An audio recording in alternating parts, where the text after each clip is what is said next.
Storytelling is culturally important, as it has always been, because it is the voice of a people. It tells you their character. It tells you the things that make them who they are. It tells you what makes them laugh, what makes them cry, and it expresses the unique individuality of these particular people. So stories really are a way exactly into the people. I have a kind of saying that says, by their stories shall you know them. And it's the same with human beings. It's not by their beliefs, it's not by whatever religion they are, it's what they do, and that is what they are. So the stories, as our old friend Duncan Williamson, a traveller, tinker, would say, stories was our education. And they are kind of, they're a way of seeing the world, they're a way of telling you who you are. They are hugely culturally important. If you lose your stories, you lose yourself. Not only do stories tell us about people, they are interlinked with major events in history. David Campbell goes on to tell us how stories have changed over the past 200 years.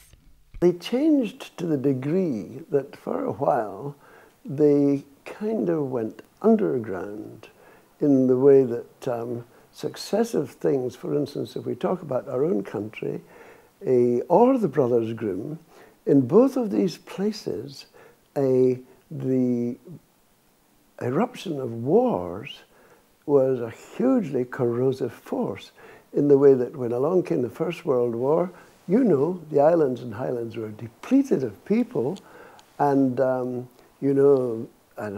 so the young men were really all gone and lost. And then in your island, people came back at the end of the war, and there was an awful tragedy of the Isle Ayr, you know, where even those people, young men who'd survived, died. And so the war was one thing that drew the community away from their homes. And in Germany, the Third Reich more or less obliterated the folk tradition, and it was almost entirely lost. But it is now in Germany creeping back, and here, of course, people have found once again the storytellers from the outer islands, from the travelling people, from the tinkers, and they've realized how important they are and what wisdom they carry, and how much, as I said before, they carry our character. And so they also carry the feeling of a sense of community, because they're ordinary and people are just talking person to person, and they're not to do with fame or glory or riches. They're to do with people being together. So they've come back because I think of a hunger in people, and they were lost because of things like the wars, but also the invasion of the media, television and radio and so forth and so on, which, as you know, in your island, kind of destroyed nearly the ceilidh houses.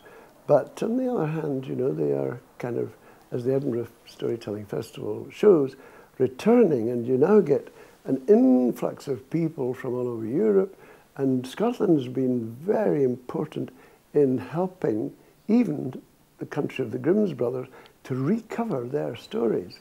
And so we are a kind of little amazing acorn in this country.